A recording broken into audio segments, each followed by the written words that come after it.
ይህ ኢትዮጵያ ቴሌቪዥን ነው።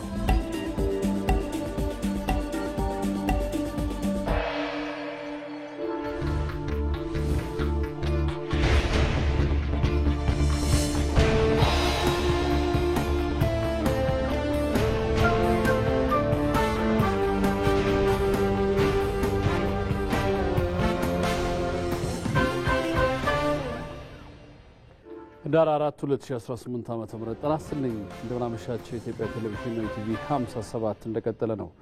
ዋናና ጉዳዮች ላስታውቃችሁ።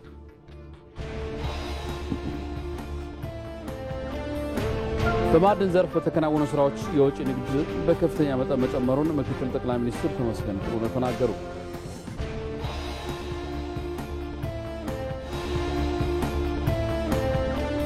ባለፉት ጥቂት ዓመታት የተቋማትን ገለልተኝነት በማረጋገጥ ቅቡልነት ያለው ሀገረ መንግስት የመገንባት ሂደት ውጤት እየተመዘገበበት እንደሆነ ተገለጸ።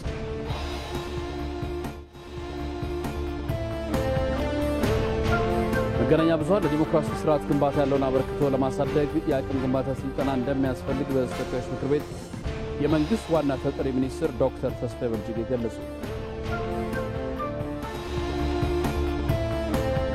ለረጅም ዘመናት የቆየውን የአብሮነት እሴት የሚጥሱና በመገናኛ ብዙኃን የግጭት ጥሪ የሚያደርጉ አካላት ላይ መንግስት ሕግ የማስከበር ስራ እንዲሰራ የኢትዮጵያ ሃይማኖት ተቋማት ጉባኤ ጥሪ ያቀረበ። ከውጭ የጋዛ የተኩስ አቁም በተደጋጋሚ እየተጣሰ በመሆኑ ወደ ተስፋ አስቆራጭነት እንዳይሄድ ስጋት አለኝ ሲሉ የተባበሩት መንግስታት ድርጅት ዋና ጸሐፊ አንቶኒዮ ጉተሬዝ አሳሰቡ።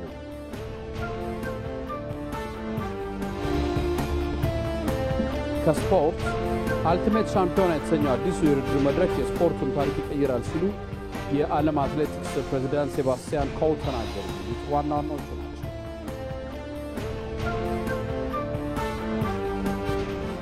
ከዜናዎቹ ጋር አንተነህ ደግፈን ሲሸጎሌ ከሚገኝ ኢቢሲ ዋናው ስቱዲዮ ዛሬ በአጀንዳ ጉዳይ የምናነሳው ሀገረ መንግስት ግንባታ ላይ ትኩረት ያደርጋል።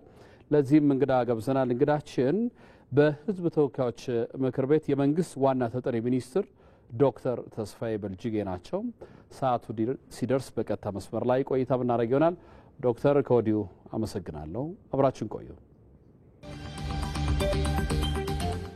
ኢትዮ መልህቅ በብሔራዊ ጥቅም በህብረ ብሔራዊ አንድነትና ገዥ ትርክት በሀገሪቱ ሁለንተናዊ እድገት በብልጽግናና ከፍታ የሀገሪቱን የማንሰራራት ዘመን በባህር በር ጉዳይ በወቅታዊና ሀገራዊ ቀጠናዊ ጉዳዮች ላይ ያተኮረ ዝግጅት ዘውትር ሰኞ ሮብና አርብ ከምሽቱ 3 ሰዓት ጀምሮ በኢትዮጵያ ቴሌቪዥንና በኢቢሲ.ስትሪም የማህበራዊ ትስስር ገጾች ላይ መተላለፍ ይጀምራል። ኢትዮ መልህቅ በቅርብ ቀን ይጠብቁን።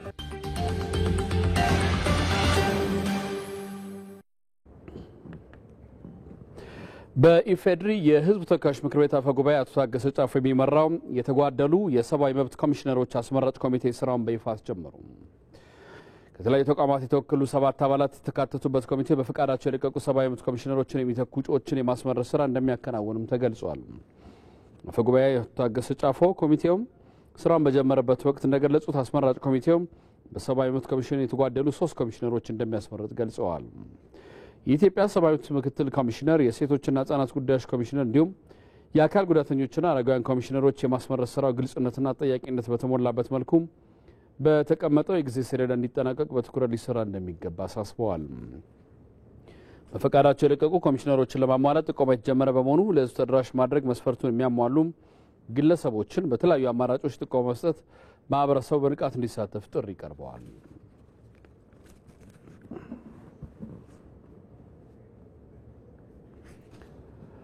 በማዕድን ዘርፍ በተከናወኑ ስራዎች ዘርፉ ለውጭ ንግድ የሚያበረክተው ድርሻ በከፍተኛ መጠን መጨመሩን ምክትል ጠቅላይ ሚኒስትር ተመስገን ጥሩነህ ተናገሩ። አራተኛው ማይንቴክስ ኢትዮጵያ የማዕድንና ቴክኖሎጂ ኤክስፖ በአዲስ ኢንተርናሽናል ኮንቬንሽን ማዕከል ተከፍቷል። አቤል ሙልጌታ ተጨማሪ አለው። ኢትዮጵያ ከፍተኛ ጠቀሜታ ያላቸው የማዕድን ብዝሃ ሀብት የሚገኝባት ሀገር ናት። ይህም በጠጣር በፈሳሽና በጋዝ መልክ የሚገኙ ሲሆን በዘርፉ ያለውን እምቅ የኢኮኖሚ አቅም ለመጠቀም መንግስት እየሰራበትም ይገኛል። የማክሮ ኢኮኖሚ ማሻሻያው ከለያቸው 5 የኢኮኖሚ ዘርፍ ምሰሶዎች መካከል አንዱ የሆነው የማዕድን ዘርፉ ሲሆን በሀገሪቱ ያለውን እምቅ አቅም ለአልሚዎች ለማሳየት የሚያግዝ አውደ ርዕይም ተከፍቷል።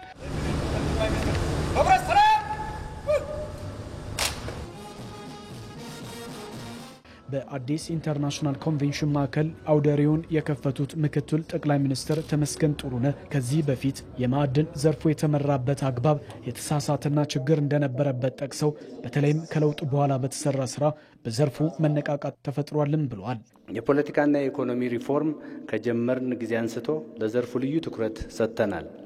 የምንመራበት የኢኮኖሚ መንገድ ብዝሃ ዘርፍ ስናደርግ ከአምስቱ ምሰሶዎች አንዱ ማዕድን ሆኗል። መንግስት በዚህ ረገድ የሰጠው ልዩ ትኩረት ለዘርፉ መነቃቃትና ተስፋን ይዞ እየመጣ ነው። በቅርብ ዓመታት ከማዕድን ውጪ ወጪ ንግድ የተመዘገበው መርታም የምንከተለው መንገድ ትክክል መሆኑን ያሳየ ነው። እንደ ሀገር ከፍተኛ ኢኮኖሚ ዋጋ ያላቸው ማዕድናት ጭምር ያሉ በመሆኑ በሰፊ ኢንቨስትመንት ማልማት እንደሚገባን በማሰብ መንግስት እየሰራም ይገኛል። አሁንም በዘርፉ ተጨማሪ ኢንቨስትመንት ስራ እንደሚያስፈልግም ምክትል ጠቅላይ ሚኒስትር ተመስገን ጥሩነህም ተናግረዋል። ከፍተኛ መጠን ያለው ነዳጅና የተፈጥሮ ጋዝ፣ ወርቅ፣ ፕላቲኒየም፣ ፖታሽ፣ መዳብ፣ ብረትና ሌሎች በርካታ ጠቃሚ ማዕድኖች አሏት። እነዚህ ሀብቶች ኢንቨስትመንትን በስፋት በመሳብ ለሀገራችን ኢኮኖሚና ማህበራዊ እድገት ከፍተኛ አስተዋጽኦ ያበረክታሉ። ሀገራችን የብረትና ብረት ነክ ማዕድናት እንዲሁም የግንባታ ማዕድናት መገኛም ናት። ከፍተኛ የውጭ ምንዛሬ እያስገኘ ካለው ከወርቅ ማዕድን በተጨማሪ ለኤሌክትሮኒክስ ኢንዱስትሪ አገልግሎት በከፍተኛ ደረጃ ተፈላጊ የሆኑ ሊቲየም፣ ታንታለም፣ ኒዮቢየም እና ሌሎች ብርቅዬ የምድር ብረቶች ክምችት አላት። የዓለም የኤሌክትሮኒክስ መሳሪያዎች ፍላጎት እየጨመረ በመምጣቱ ምክንያት የእነዚህ ብርቅዬ የምድር ብረቶች ፍላጎት ማደጉን ቀጥሏል። ኢትዮጵያ የዚህ ውድ ሀብት ዋነኛ አቅራቢ የመሆን አቅም ስላላት ባለሀብቶች እና ኩባንያዎች ይህንን ገበያ እንዲቀላቀሉ በዚህ አጋጣሚ በኢፌዴሪ መንግስት እና በራሴ ስም ጥሪ ማቅረብ እፈልጋለሁ። አሁን ላይ የማዕድን ዘርፉ በተሰጠው ትኩረት ለሀገር ትልቅ የኢኮኖሚ ምንጭም ሆኗል። አጠቃላይ እንደ ሀገር ካለው የወጪ ንግድም 40 በመቶውን ይሸፍናል ሲሉም የማዕድን ሚኒስትሩ ኢንጂነር ሀብታሙ ተገኝ ተናግረዋል።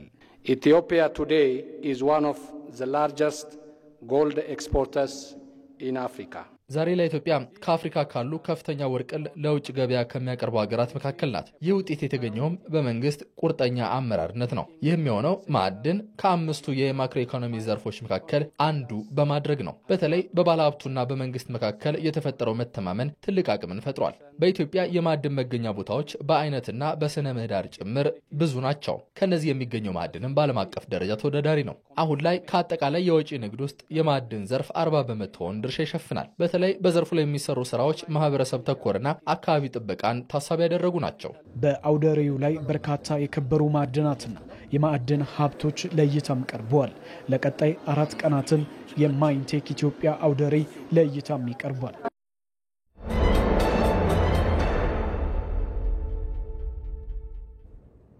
በአጀንዳ ወደምናየው ጉዳይ እናመራለን። ኢትዮጵያ በጥንታዊና ዘመናዊ ታሪኳ በውጭና በውስጥ ጦርነት ውስጥ መቆየቷ የሀገረ መንግስት ግንባታ ሂደቷ ላይ አሉታዊ ተጽዕኖ ማሳረፉን የታሪክ መዛግብት ያስረዳሉ። ባለፉት ጥቂት ዓመታት በለውጡ መንግስት የተመራው የመደመር እሳቤ የተቋማትን ገለልተኝነት በማረጋገጥ ቅቡልነት ያለው ሀገረ መንግስት የመገንባት ሂደት ውጤት እየተመዘገበበት እንደሆነ ይነገራል። ምንተስኖት ይልማ ተጨማሪ ዘገባ አለው። የረጅም ዘመን የሀገረ መንግስትነት ታሪክ ያላት ኢትዮጵያ በጥንታዊና ዘመናዊ ታሪኳ በውጭና በውስጥ ጦርነት ስትፈተን መኖሯ በኢኮኖሚ፣ ማህበራዊ፣ ፖለቲካዊ ስሪቶችና በተቋማት ግንባታ ዘመናትን በተሻገሩ ቁስሎቿ ምክንያት ዛሬም ድረስ የሚታይ ጠባሳ አሳርፎ ዋጋ እያስከፈላት ስለመሆኑ የብዙዎች ሐሳብ ሆኖ መጥቷል።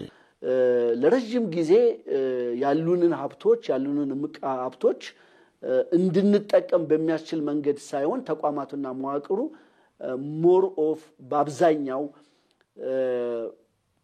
ቁጥጥርን፣ ህልውናን፣ ነፃነትን በማስከበሩ ጉዳዮች ላይ ብቻ የመታጠር የስልጣኔ ትሩፋቶችን የልማት ትሩፋቶችን ለማግኘት በሚያስችል ሁኔታ ተቋማቱም መዋቅሮቹም ዘላቂነት ሊኖራቸው አልቻለም። በተለይ ባለፈው አንድ ክፍለ ዘመን የነበሩ ነገስታትና መንግስታት ይከተሉት የነበረው ስርዓት የሀገሪቱ የህብረተሰብ ክፍል ሁሉንም በእኩልነት እቅፍ ድግፍ አድርገው ወደ መሃል አሰባስበው ሁለንተናዊ ቅቡልነትን ከማግኘት ይልቅ አግላይ አሊያም ጠቅላይ ደፍጣጭነታቸው የሀገረ መንግስታቸው ቁመና የተጣለበት መሰረቱ ሳይጸና የትውልድ ድልድይ ስብራት ሆኖ አሁንም ድረስ ዳፋው እስከዚህ ዘመን ድረስ ዘልቋል። ዋጋ ከፍለናል፣ ተባልተናል።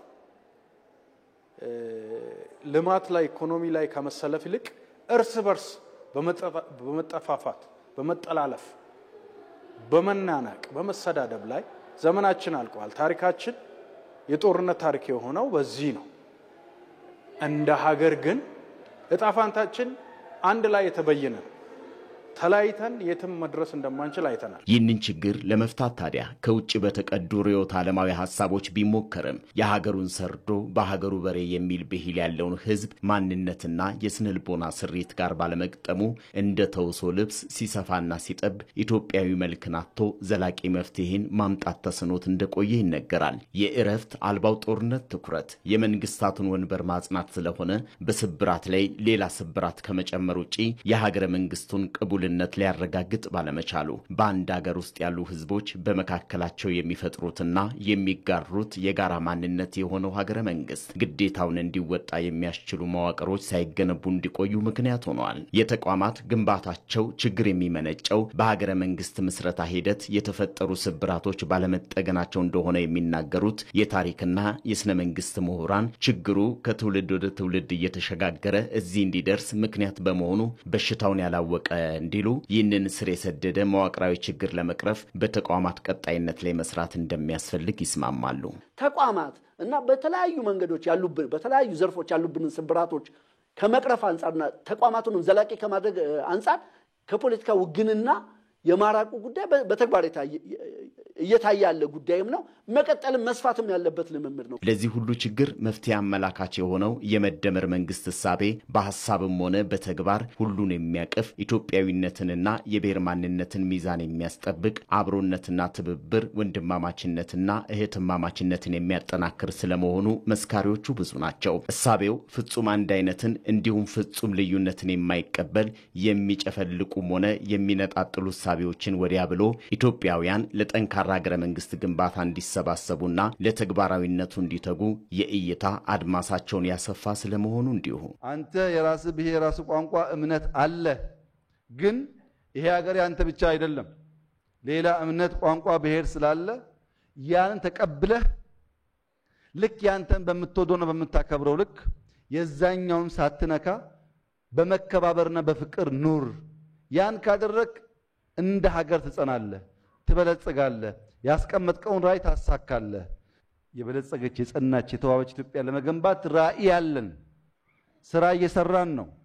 እሱን ቤዝ እናደርግና የጋራ ነገን እንገነባለን። ጠንካራ ተቋማትን በመገንባት ከሴራ ወደ መርህ ተኮር ስርዓት ከመገፋፋት ወደ እርቅና አብሮነት ለመሻገር ኢትዮጵያውያን ከትላንት ተምረው ስብራታቸውን ጠግነው የዛሬን እድል ደምረው የነገ መዳረሻቸውን ተልመው ጽኑ ሀገርና ጠንካራ ሀገረ መንግስት የመገንባት የማይደናቀፍ ጉዞ ትውልዱን የሚጠይቀው የወቅቱ አርበኝነት ልኬት ሆኖ ከፊቱ ቀርቧል። የኢትዮጵያን ብሔራዊ ጥቅም ለማስጠበቅ በተለያዩ ዓለም አቀፍ መገናኛ ብዙሃን ላይ ቀርበው የኢትዮጵያን እውነታ የሚገልጹ በርካታ ባለሙያዎች አሉ። በተለይ የታላቁ ህዳሴ ግድብ ላይ ደርሶ የነበረውን ዓለም አቀፍ ጫና በመመከት ረገድ ዘርፈ ብዙ ስራ ተሰርቷል። ብሔራዊ ጥቅምን ከማስጠበቅና ሀገራዊ መግባባትን ከመፍጠር አንጻር ከመገናኛ ብዙሃን ምን ይጠበቃል የሚለውን መስከረም ቸርነት በተከታዩ ዘገባ ታስቃኝናለች። ጠቅላይ ሚኒስትር አብይ አህመድ በአንድ ወቅት ሚዲያ ልክ እንደ እሳት ነው፣ ወይ ያጠፋል ወይ ያለማል በማለት በኢትዮጵያ ስላለው የሚዲያ አውድ ተናግረው ነበር። ሚዲያው በኢትዮጵያ ታሪክ ታይቶ ባልታየ ቁጥር ስፋት እና ጊዜ የሚዲያው ብዛት የዜናው ብዛት እኮ ለመስማት ማስቸጋሪ ኢትዮጵያ ውስጥ ነው። በዚያ ልክ ነው ያለው። እየገራን እያረቅን እያስተካከልን ወደ እውነት ወደ ልማት ወደ ብልጽግና የሚወስደውን ደግሞ እያሰፋን ሚዋሽ አይጠፋም፣ ግን እየቀነስን መሄድ ይኖርብናል ብዬ አምናለሁ። መገናኛ ብዙሃን ተአማኒ ወቅታዊና አስፈላጊ መረጃን ማቅረብ ተግባራቸው ነው። ነገር ግን የመገናኛ ብዙሃኑ ከሀገር ጥቅም በላይ ለራሳቸው ፍላጎት ሲቆሙ ለበርካታ ጊዜያት ተስተውሏል። እንደ ኢትዮጵያ ብዝሃ ማንነት ባለበት ሀገር በህዝቦች መካከል መቀራረብን በመፍጠር ለዘላቂ ሀገራዊ እድገት መስራት ይገባቸዋል። መገናኛ ብዙሃኑ ከራስ ጥቅም በላይ የሀገርን ጥቅም ሊያስጠብቁም ግድ ይላቸዋል። በተለይ እንደ ኢትዮጵያ ታዳጊ በሆኑ ሀገራት ውስጥ መገናኛ ብዙሃን ከራሳቸው ፍላጎት ይልቅ የሀገርን ብሔራዊ ጥቅም ለማስጠበቅ መስራት የተሰጣቸው ኃላፊነት ነው። ጸጥታና ደህንነት፣ ዘላቂ ሰላም፣ የምጣኔ ሀብት ተወዳዳሪነትና ዓለም አቀፍ ቅቡልነት ላይ ሊሰሩም ይገባል። መገናኛ ብዙሃን በኢትዮጵያ ነባራዊ ሁኔታ የነበራቸውን ሚና ጥቂት ነጥቦች እንመልከት።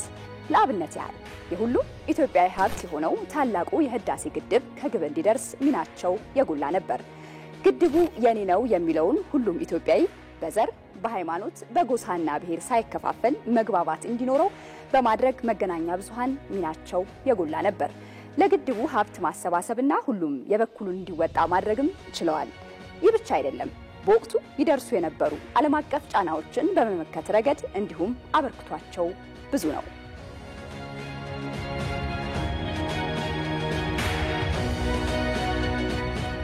እንደ ኖሞር የመሳሰሉ ንቅናቄዎችም የሚዘነጉ አይደሉም። ይህ ሁሉ የሚዲያ የማሰባሰብ ለጋራ ጉዳይ በጋራ የመቆምና የወል ትርክትን የመገንባት የዚህ ዘመን ሕያው ማሳያ ነው።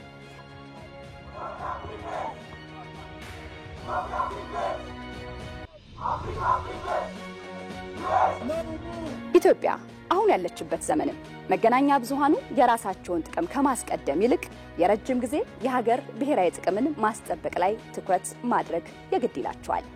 በህዝቦች መካከል ያለው ልዩነት ለሀገር ጉልበት ሊሆን እንደሚችል በማሳየት አንድነትን መፍጠር ይጠበቅባቸዋል። መገናኛ ብዙሃኑ ሀገራዊ የልማት ጉዳዮች ላይም ትኩረት በማድረግ ለዘላቂ ልማትና እድገት እንዲሰሩ ይጠበቃል። ሌላው ኢትዮጵያውያንን ለዘመናት የተሻገሩ ችግሮች በውይይት መፍትሄ ያገኙበታል ተብሎ የሚጠበቀው የሀገራዊ ምክክር ሂደት ላይ ዜጎች ንቁ ተሳትፎ እንዲያደርጉ ለማስቻል የሚዲያ ሚናው በጉልህ የሚነሳ ነው። ሀገራዊ ምክክሩ በዜጎች መካከል መግባባትን የሚፈጥር ነውና መገናኛ ብዙሃን ደግሞ የማቀራረብ ኃላፊነት አለባቸው። በየጊዜው ለሀገር ብሔራዊ ጥቅምና ሉዓላዊነት መረጋገጥ የሚነሱ ጉዳዮች ወደፊት እንዲመጡ ከማድረግ ጀምሮ አንድነት ኃይል የአብሮነት ትርክትም ጉልበት ሆኖ ሀገርን እንዲያራምድ መገናኛ ብዙሃን ኃላፊነታቸው ብዙ ነው። በኢትዮጵያ ብሔራዊ ትርክትን በመገንባት ሂደትም መገናኛ ብዙሃን በተለይም የትናንትን ስህተት እንዳይደገም የዛሬው ብርታት ለነገ እንዲሻገርና ህብረ ብሔራዊ አንድነት ማስቀጠል እንዲቻል የሀገራዊ መግባባት ሚናው ከፍተኛ ነው። እዚህ ጉዳይ ላይ እንቆያለን። ተጨማሪ ማብራሪያ ይሰጡን በሕዝብ ተወካዮች ምክር ቤት የመንግስት ዋና ተጠሪ ሚኒስትር ዶክተር ተስፋዬ በልጅጌን በቀጥታ መስመራችን ላይ ጋብዘናል። ከእሳቸው ጋር ቆይታ አደርጋለሁ። ዶክተር በጣም አመሰግናለሁ። እንደምን አመሹ? እንደምን አመሻችሁ። እኔም በጣም አመሰግናለሁ። መልካም። እንግዲህ ኢትዮጵያ ምዕተ ዓመታትን የተሻገረ የሀገረ መንግስት ምስረታ ታሪክ ያላት ሀገር ነች። ትልቅ ሀገር ነች። አሁንም የሀገረ መንግስቱን ግንባታ አልተጠናቀቀም። እንዲህ የሚሉ ሀሳቦች ይነሳሉ። እንደዚህ አይነት ተቃርኖዎች ምክንያት ያላቸው እንዲህ ያሉ ነገሮች ይነሳሉ። የዚህ ምክንያትና ውጤቱን እንዴት ይገለጻል? በጣም አመሰግናለሁ። ደግሜ እንደምን አመሻችሁ። ይሰማል አይደል? ይሰማል። በጣም አመሰግናለሁ። በዜና ወጃው ላይ በትክክል እንዳነሳችሁት ሀገራት በተለያየ መንገድ ይፈጠራሉ። የሀገራት አፈጣጠር ወይ ስቴት ፎርሜሽን ነው የዘርፉ መሆናል ብሎ የሚጠሩት። ሀገራት ለምሳሌ በተባበሩት መንግስታት አባል የሆኑ በዓለም ዙሪያ ላይ ያሉ ሀገራት በተለያየ መልኩ ይፈጠራሉ። ነገር ግን አንዴ ሀገራት ከተፈጠሩ በኋላ ጥንካሬያቸውን፣ ቀጣይነታቸውን፣ ብልጽግናቸውን የተረጋጋና አዎንታዊ ሰላም እየተረጋገጠ መሄድን የሚወስነው የተሳካ ሀገረ መንግስት ግንባታ ነው። የተሳካ ሀገረ መንግስት ግንባታ በሁለት ጉዳዮች ላይ ወይም በሁለት ዋና ዋና ስራዎች ላይ ማዕከል ያደርጋል።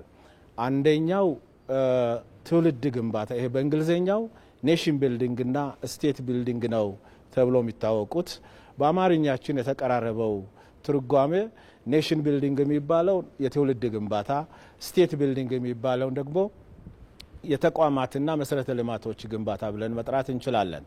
እንግዲህ ኔሽን ቢልዲንግ ወይም ትውልድ ግንባታ የሚባለው የአንድ ሀገር ልጆች የሀገራዊ ስለንቦና የጋራ ባህል የጋራ ታሪካቸውን የጋራ ቋንቋቸውን የጋራ እሴቶቻቸው ዙሪያ ላይ ሀገራዊ አይዴንቲቲ ወይም ሀገራዊ ማንነት የሚፈጥሩበት ሂደት ነው። ተቋማት ግንባታም ደግሞ ይሄንን የሚያጠናክር ነው። ከዚህ አኳያ የኢትዮጵያን ሁኔታ ስንመለከት ኢትዮጵያ ባለፉት አመታት አሁን ስለ ኢትዮጵያ ስናነሳ የኢትዮጵያ ስቴት ፎርሜሽን ወይም የሀገር ምስረታ ሂደት ረጅም ጊዜ ከወሰደ በኋላ የተጠናቀቀው በአፄ ምኒልክ ዘመነ መንግስት ላይ ነው። እንግዲህ የኢትዮጵያ ዛሬውን ቅርጽ ይዛ ከተፈጠረችበት ጊዜ ጀምሮ ያለውን ማለት አፄ ምኒልክ ከመሩት ዘመን ጀምሮና የተማከለ አስተዳደር ከተፈጠረበት ጊዜ ጀምሮ እስከ ዛሬ ያለውን ዘመናዊ የኢትዮጵያ ታሪክ ወይም ሞደርን ኢትዮጵያን ሂስትሪ ብለን እንጠራዋለን። አሁን የሀገረ መንግስት ግንባታውን በተመለከተ ያጋጠሙ ችግሮችን ስናወራ በኢትዮጵያ የዛሬውን ቅርጽ ይዛ የተማከለ አስተዳደር ከፈጠረችበት ጊዜ ጀምሮ ያሉ ጉዳዮች ላይ በዋናነት ያተኩራል። ከዚህ አኳያ የትውልድ ግንባታውም ሆነ የተቋምና መሰረተ ልማት ግንባታው በተሳካ መልኩ ባለመመራቱ የኢትዮጵያ ሀገረ መንግስት ግንባታ በብዙ አይነት እንከኖች የተሞላና ጥገና የሚፈልጉ ስብራቶች ያሉበት ነው ብሎ መውሰድ ይቻላል። በዛ መልኩ ነው የመደመር መንግስት በግልጽ ለይቶ እየሰራ ያለው። በዚህ ምክንያት የሀገረ መንግስት ግንባታው ስብራት ያለበትና በተወሳሰቡ ችግሮች የተጠለፈ በመሆኑ ምክንያት የገጠሙን ዋና ችግሮች አሉ። ለምሳሌ ብሔራዊ መግባባትን መፍጠር በሚገባን ጉዳዮች ላይ ብሔራዊ መግባባትን መፍጠር በሚገባው ደረጃ አልቻልንም። የጋራና አሳባሳቢ ትርክት ከመገንባትና ገዢ ሀገራዊ ትርክት ከመገንባት ይልቅ የተበታተኑና የእርስ በርስ መጠራጠር አለመተማመን በምሁራን ደረጃ ተጀምሮ በፖለቲከኞች ደረጃ ተጀምሮ ወደ ታች የወረዱ እሳቤዎችን ነው የወለደው። ዘላቂ አስተማማኝ ሰላም እየገነባን ከመሄድ ይልቅ ግጭት ውስጥ ትርምስ ውስጥ በየጊዜው የሚፈራረቁ ችግሮች ውስጥ መግባት ውስጥ ነው ያስገባን። ብሔራዊ ጥቅሞቻችን ዙሪያ ላይ እንኳን የአንድ ሀገር ልጆች የተቀራረበ እይታ መያዝ ሲገባን በብሔራዊ ጥቅሞቻችን ዙሪያ ላይ እንኳን የተቀራረበ ነገር መያዝ እንዳንችል አድርጓልና ይሄ ጉዳይ በፍጥነት መፈታት እንዳለበት ተወስዶ እየተሰራ ይገኛል ብሎ መውሰድ ይቻላል።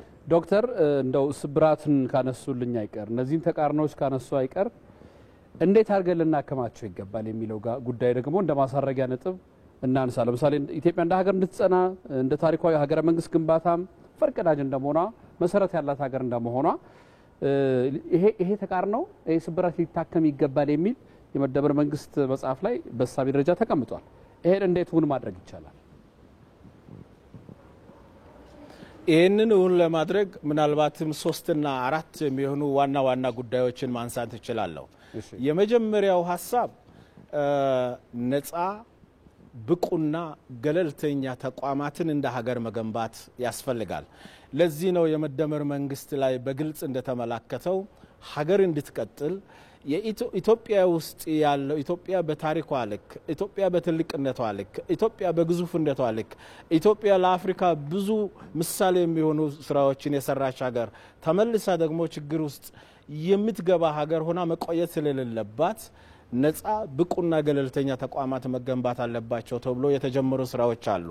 ይሄ የዲሞክራሲ ተቋማትን አሁን የሚዲያ ተቋማትን ጨምሮ የፍትህ የአስተዳደርና የጸጥታ ተቋማት የሚዲያ ተቋማት ምክር ቤቶች በአጠቃላይ የዲሞክራሲ ተቋማት የሚባሉት የጸጥታ የፍትህና የአስተዳደር ተቋማት የሚባሉት ነፃ ገለልተኛ ኢንክሉሲቭ በህዝቡ ዘንድ ተቀባይነት ያለ ተቋም ሆኖ እንዲገነቡ የተጀመሩ ስራዎች አሉ።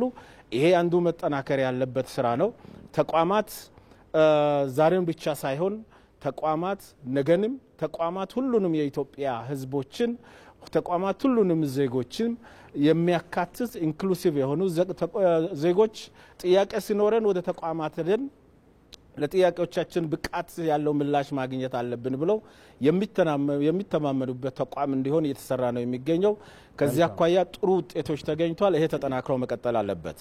ሌላው በመደመር መንግስት መጽሐፍ ላይ በግልጽ እንደተደነገገው የኢትዮጵያ ሀገረ መንግስት ግንባታ ውስጥ ስብራት ሆኖ የቆየው አንዱ ችግር የፖለቲካ ባህላችን ነው።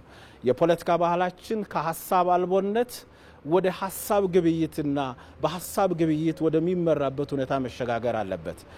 በእኛ ሀገር ላይ እንደምናውቀው በተደጋጋሚም እንደተነሳው የፖለቲካ አጀንዳ ያለው ሰው ወይም የፖለቲካ አጀንዳው በሌላው ላይ በአፈሙዝ በላይነትና በኃይል መጫን ይፈልጋል። አለበለዚያም የተለያየ የፖለቲካ አመለካከት ይዞ በጋራ መስራት እንደሚቻል የማያሳዩ በጣም ብዙ ነገሮች ይነሳሉ። በተደጋጋሚ ይሄ ጉዳይ ተነስተዋል። በአንድ ሀገር ውስጥ የተለያየ የፖለቲካ አመለካከት መያዝ ጤናማ ነው። በአንድ ሀገር ውስጥ የተለያየ የፖለቲካ እይታና አቋም መያዝ ጤናማ ነው። ይሄ የተለያየ የፖለቲካ አመለካከትና እይታ ግን ወደ ጠረጴዛ ዙሪያ መምጣት አለበት። የሐሳብ ግብይቱ አካል መሆን አለበት። በሐሳብ ግብይቱ ውስጥ የተሻለ ሐሳብ ያገኘው እሳቤ ፖለቲከኞች መስማሙበት ከሆነ ተስማሙ፣ ካልተስማሙም ህዝብ ይወስንና ሂደቱ ግን ፍጹም ሰላማዊና ፕሮሰሱ ለህዝብ በላይነት እድል የሚሰጥ ሆኖ ህዝብ ይወስንና ህዝቡ ተቀባይነት ያገኘው ገዢ የሆነው ሐሳብ የህዝብ ይሆናል። የህዝብ ያልሆነው ለህዝብ የሆነው ተገዢ ሆኖ እስከሚሆን ድረስ ይሰራል። የሱ ሐሳብ ደግሞ መሻሻል ካለበት እያሻሻለ ይሄዳል። በዚህ መልኩ የፖለቲካ ባህላችን ለመቀየር ስራ እየተሰራ ነው። ይሄ በሚገባ መጠናከር አለበት። በሶስተኛ ደረጃ አሳባሳብና ለሁላችን የሚሆን ትርክት መገንባት ያስፈልጋል። እንደዚሁም በብሔራዊ ጥቅሞቻችን ዙሪያ ላይም ተቀራርቦ መስራትን ይፈልጋሉ። እነዚህ ጉዳዮች በመደመር መንግስት መጽሐፍ ላይ በሚገባ እንደ ፍኖተ ካርታ ተቀምጧል። ባለፉት የለውጥ ዓመታት ስራ ላይ የተሞከሩ ውጤት ያመጡ የሚገኙ ጉዳዮች ናቸው። እነዚህን አጥብቀን ከያዝን አሁን ከገባንበት ችግር ወጥተን ጠንካራ ሀገረ መንግስት በመገንባት ለሁላችን የተመቸች ኢትዮጵያን እውን ማድረግ እንችላለን ብለን እናምናለን።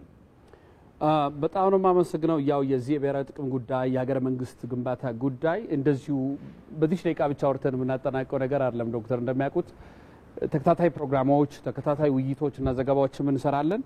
እርሶም የኢትዮጵያ ቴሌቪዥንም በጣም ትኩረት አድርገው በተከታታይ ከሚሰራባቸው ጉዳዮች አንዱ የብሔራዊ ጥቅም ጉዳይ፣ የሀገረ መንግስት ግንባታ ጉዳይ፣ የትርክት ጉዳይ፣ ህብረ ብሔራዊነት ጉዳይ ላይ ነውና የእርሶንም ሐሳብ እንዲሁ በተከታታይ የምናገኝ ይመስለኛል።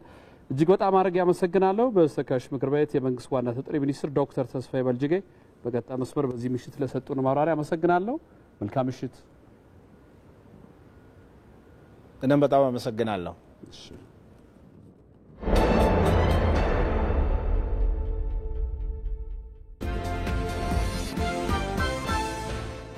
ህብረ ብሔራዊ አንድነትን መሰረት ያደረገ ገዢ ትርክት የነገው የአዲስ ቀን የዜና መሰናዶ የሀገር ጉዳያችን ነው።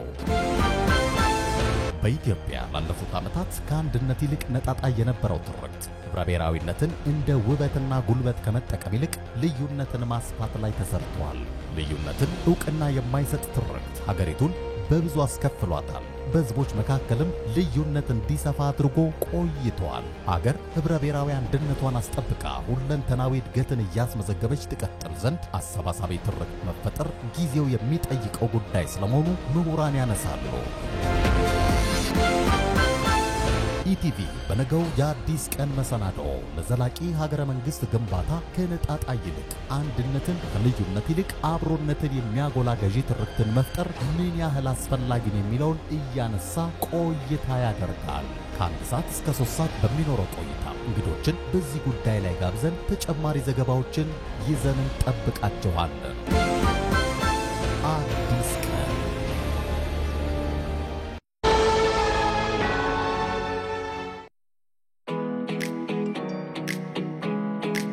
የቴክኖሎጂ ችሮታዎች ባደጉ ቁጥር ሰውን ለመጉዳት የሚጠቀሟቸውም ይበዛሉ። የዕለት ጉርሶንም ሆነ ለነገ ያሉትን አንጡራውን ከቀማኞች ለመታደግ ማስተዋልን ይሻል።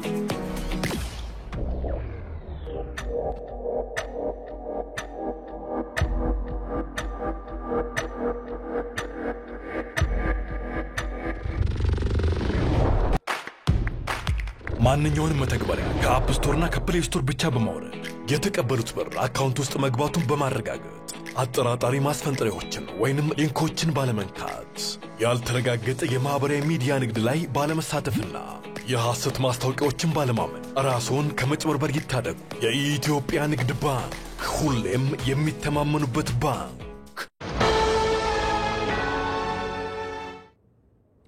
የተከታተላችሁን ስለሆነ እናመሰግናለን። በኢትዮጵያ የታዩ ጽንፈኛ አካሄዶች ሀገሪቱን ዋጋ ማስከፈል የፈጠሩትን ስብራት ማከም ወደ አዲስ ምዕራፍ መሸጋገር እንደሚገባ ተጠየቀ። ችግሩ የሀገርን እድገትና መረጋጋት አደጋ ውስጥ የሚጥል በመሆኑ የጋራ ትግል ይጠይቃልም ተብሏል። ወንደሰና አፈወርቅ ያዘጋጀው ዘገባ አለ። የብሔር የሃይማኖት አሊያም ፖለቲካዊ መነሻዎችን ምክንያት በማድረግ አንዳንዶች ጫፍ የረገጡ አቋሞችን ሲያራምዱ ከባቢን ብሎም አገርን ዋጋ ሲያስከፍል ማየታችን ሩቅ አይደለም።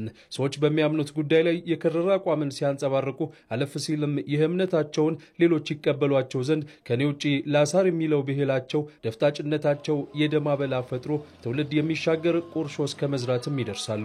ጽንፈኝነትና ዋልታ ረገጥ እሳቤዎች በነገሱ ጊዜ የሌሎች አመለካከትና አቋም ቦታ ያጣል። ራስን ብቸኛ የመፍትሄ አካል ተደርጎ የሚቆጠርበት እንደመሆኑም የሌሎች እይታ በጉልበት ተደፍጥጦ ይታፈናል። በተቃራኒው የቆመ ወገን ሐሳቡን አልቀበልም ያለ እንደሆነ የኃይል እርምጃም ይወሰድበታል። ፖለቲካ ጽንፈኝነትም በተለያዩ የዓለም ሀገራት ሰዎችን እርስ በርስ ቃታ እንዲሳሳቡ አድርጓል። የእርስ በርስ ጦርነቶችንም ወልዷል። በኢትዮጵያም ይህ አካሄድ የበርካታ ልጆቿን ሕይወት ሸምቷል።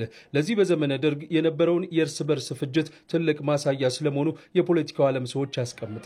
በ1960ዎቹ መጨረሻ ባለአፍሮ ጸጉሮቹ የኢትዮጵያ ልጆች ጽንፍ በረገጠው የፖለቲካ ሐሳቢያቸው የተነሳ እርስ በርስ ተገዳድለዋል። በዘመኑ በተባባሰው የነጭ ሽብርና ቀይ ሽብር የደም አብዮቶች ጽንፍ በረገጡና የሌላውን አስተሳሰብ በሚደፈጥጡ አቋሞች የተነሳ ወንድም በወንድሙ ላይ ቃታ እንዲስብ ያደረገ የኢትዮጵያውያኑ ጥቁር ታሪክ ነው። በሀገሪቱ የታዩ የእርስ በርስ ጦርነቶችም የዚህ የኔ ብቻ ትክክል ነው በሚሉ ከዘመኑ ጋር መራመድ ባልቻሉ በጠረጴዛ ዙሪያ የመወያየት ባህልም በሌላቸው ፖለቲከኞች ምክንያት የተፈጠሩ ናቸው። ይህም የሀገሪቱን እድገትና መረጋጋት አደጋ ላይ የጣለ ሲሆን ከሚገባት ከፍታ እንዳትደርስም ለዜጎቿም የተሻለ ሕይወትን መስጠት እንዳትችልም አድርጓታል። ጽንፈኝነትን ማዕከል ተደርገው የሚደረጉ እንቅስቃሴዎች የንጹሃን ዜጎች መፈናቀል፣ ሞት፣ የንብረት ውድመት እያደረሰ ነው ያለው። ገና ሙሉ በሙሉ አልተሻገርንም። የፖለቲካችን በምክንያታዊነት ከማመን ይልቅ አሁንም ጽንፍና ጽንፍ ይዞ የመጠፋፋት ፖለቲካ ባህላችን አሁንም አልተቀየረም። ዛሬም ድረስ ኃይልን የቀላቀለው የፖለቲካ ጽንፈኝነት የሀገሪቱ ፈተና ሆኖ ቢቀጥልም መንግስት ግን ይህንን ባህል ለመቀየር የሚያስችሉ እርምጃዎችን ስለመራመዱ ይገለጻል። መንግስት በብሔራዊ ጥቅም ተቀራርቦ መስራትን መርጦ የመሪነት ሚናንም ወስዷል። አጥፊውን የሀገሪቱን የፖለቲካውን አካሄድ ለመቀየር በማሰብም ከዚህ ቀደም ባልታየ መልኩ የተፎካካሪ ፓርቲ ሰዎች ሳይቀሩ በመንግስት መዋቅር ውስጥ ገብተው ህዝባቸውን ማገልገል ይችሉ ዘንድ እድልም ተፈጥሯል። ይህንን ላይ እውነትም የዚች ሀገር ፖለቲካ ጽንፍ ከረገጠበት ወደ መሃል ለሀገር በጋራ እንስራ ወደሚል እየመጣ ስለመሆኑ ምስክርነትን ይሰጥ ዘንድ ግድ ይሏል። ይህች ታሪከ ብዙ ሀገር ራሳቸውን ብቻ ለሀገር ሀሳቢ አድርገው በሚቆጥሩ ልጆቿ የተነሳ ብዙ ዋጋ ከፍላለችና ረፍትን ታገኝ ዘንድ እርስ በርስ መደማመጥ፣ መነጋገርና በጠረጴዛ ዙሪያ መወያየትም መፍትሄ ሆነው ፍጹምነት እኔ ጋር ነች የኔ ብቻ እኔ የሚለው ካልሆነ የሚለው አስተሳሰብ የሀገር ግንባታ ስራችን በከፍተኛ ደረጃ የሚጎዳ ስለሆነ የራስ ፍላጎትን በግልጽ መግለጽ እንደተጠበቀ ሆኖ የሌላውንም ለማወቅ ለመረዳት እንዴት አጣጥመን መሄድ እንችላለን የሚለውንም አስተሳሰብ ይዞ በምክክር በንግግር ማመንና ፍላጎቶችን አጣጥመን ሁላችንም አሸናፊ የሚያደርገን በሁሉም ጥረት የምትገነባ ጠንካራ እና የበለጸገች ሀገር መመስረት ላይ ቅድሚያ መስጠት ይኖርብናል። የፖለቲካ ጽንፈኝነት ዳፋን በዚያ ትውልድ እልቂት ያዩ ጽንፍ የረገጠ የብሔር ፖለቲካ አካሄድን ውጤትን ከሩዋንዳ የተማሩ የሃይማኖት ጽንፈኝነት ያመጣውን እልቂት የተመለከቱ ጽንፍ ከያዘ አካሄድ ሀገርን ማላቀቅ እንደሚገባ ይመክራሉ። ይህ ደግሞ የሁሉም ዜጋ ኃላፊነት ነው። መገናኛ ብዙሃን ለዲሞክራሲ ስርዓት ግንባታ ያለውን አበርክቶ ለማሳደግ የአቅም ግንባታ ስልጠና እንደሚያስፈልግ የመንግስት ዋና ተጠሪ ሚኒስትር ዶክተር ተስፋዬ በልጅጌ ገለጹ። በመገናኛ ብዙሃን ልቀት ማዕከል ስልጠና በመውሰድ ላይ የሚገኙ ጋዜጠኞች ስልጠናው ሰፊ ፋይዳ እንዳስገኘላቸው ገልጸዋል። መሐመድ ራመቶ ተጨማሪ አለው። የኢትዮጵያ መገናኛ ብዙሃን ባለስልጣን ከአዲስ አበባ ዩኒቨርሲቲ ጋር በመተባበር የመገናኛ ብዙሃን ልቀት ማዕከልን በቅርቡ ይፋ ማድረጉ ይታወሳል። የማዕከሉ ዓላማ የተዛባ የሚዲያ አዘጋገብ አውድን ሙያዊና የሀገር ብሔራዊ ጥቅምን ባከበረ መልኩ ማስኬድ እንዲቻል በስልጠና የጋዜጠኞችን አቅም መገንባት ነው። የኢትዮጵያ መገናኛ ብዙሃን ባለስልጣን ዋና ዳይሬክተር ዶክተር ሳምሶን መኮንን ሙያዊነትና የሀገር ብሔራዊ ጥቅም የማይነጣጠሉ ሀሳቦች እንደሆኑ ይገልጻሉ። መሰረቱ ሳይንስ ነው በራሱ የኢትዮጵያ ሚዲያ ብቻ ሳይሆን ፕራክቲሱን ብቻ ሳይሆን ደግሞ ሊትሬቸሮችን ሪቪው ብናደርግ ሚዲያና ብሔራዊ ጥቅም ሁለቱ ተመጣጥሎ ተሰናስሎ አብሮ የሚሄዱ እሳቢዎች ናቸው። የትኛውም ሀገር ሚዲያ ደግሞ ፕራክቲሱንም ስናይ የራሱን ሀገር ብሔራዊ ጥቅም አሳልፎ የሚሰጥ ሚዲያ አላገኘንም እስካሁን። በዚህ መነሻነት በኢትዮጵያ ከሚገኙ የህዝብ የመንግስትና የግል የመገናኛ ብዙሃን ለተወጣጡ የሚዲያ ባለሙያዎች ስልጠና እየተሰጠ ይገኛል። ሚዲያና ዴሞክራሲ በሚል ርዕስ በቀጠለው በሁለተኛው ዙር ስልጠና ሚዲያ ለዴሞክራሲ ስርዓት ግንባታ ወሳኝ ሚና እንዳለው በህዝብ ተወካዮች ምክር ቤት የመንግስት ዋና ተጠሪ ሚኒስትር ዶክተር ተስፋዬ በልጅጌ ገልጸዋል። በሀሳብ ምክንያት መጠላለፍ፣ መጠፋፋት፣ እርስ በርስ ጦርነትና ግጭት ውስጥ እንድንገባ ሆኗል። ይህንን ሁኔታ ለመቀየር ዴሞክራሲያዊ ባህል መለማመድ አለብን፣ እየገነባን መሄድ አለብን። ይሄ ለማድረግ በየደረጃው ያለው ማህበረሰብ ማወቅ አለበት። ህብረተሰቡ ኢንፎርምድ እንዲሆን፣ የነቃ እንዲሆን፣ በሚገባ በክፉና በደጉ መካከል ለይተው እንዲያውቅ ደግሞ ከሚዲያ በላይ ትልቅ ስራ የሚሰራ ተቋም የለም ማለት ነው። በሁሉም ዓለም ያሉ ሚዲያዎች የሀገራቸውን ብሔራዊ ጥቅም መሰረት አድርገው እንደሚሰሩ የጠቆሙት የመንግስት ዋና ተጠሪ ሚኒስትሩ ዶክተር ተስፋዬ በልጅጌ ኢትዮጵያ ውስጥ ያሉ የህዝብ የመንግስትና የግል ሚዲያዎች በዘገባዎቻቸው ታሳቢ ሊያደርጓቸው የሚገቡ ነጥቦችን ጠቅሰዋል። ኢትዮጵያ ውስጥ ሚዲያዎች በሙሉ የግልም ይሁን የመንግስትም ይሁን የህዝብ ሚዲያም ይሁን ሚዲያዎች በሙሉ ቢያንስ 5 ጉዳዮች ማዕከል አድርገን ብንሰራ ኢትዮጵያን እናሻግራታለን የሚል እምነት አለኝ። 5 ነገሮች ያልኩት አንደኛው ብሔራዊ ጥቅም፣ ሁለተኛው ህብረ ብሔራዊ አንድነትና አሰባሳቢ ትርክት፣ ሶስተኛው የዲሞክራሲ ባህልና የተቋም ግንባታ፣ አራተኛው አዎንታዊ የሰላም ባህል ግንባታ፣ አምስተኛው የኢኮኖሚ ሉዓላዊነትን ማረጋገጥ ላይ ሁሉ ሚዲያዎች በጋራ መስራት አለባቸው። በመገናኛ ብዙሃን ልዕቀት ማዕከል በመሰልጠን ላይ የሚገኙ ጋዜጠኞችም ስልጠናው ክፍተቶችን ለመሙላትና በብሔራዊ ጥቅም ዙሪያ ሰፊ ግንዛቤ ለማግኘት እንዳገዛቸው ገልጸዋል። ከዚህ በፊት የነበሩ ክፍተቶች ምንድናቸው? አሁንስ ዓለም ያለበት የፖለቲካ ሁኔታ አለ።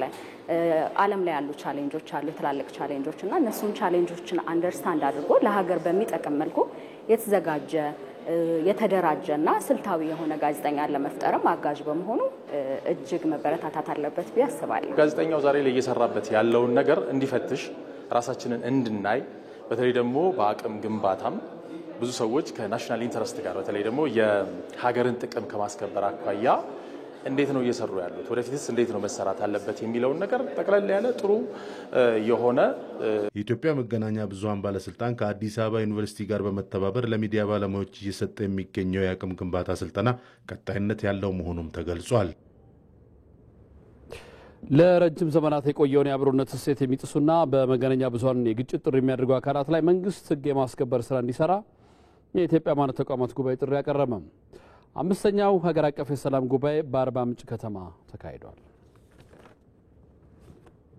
ዜና እረፍት። የአዲስ አበባ ዩኒቨርሲቲ የጋዜጠኝነትና የስነ ተግባቦት መምህር የነበሩት ዶክተር አንተነህ ጸጋዬ ከዚህ ዓለም በሞት ተለዩ።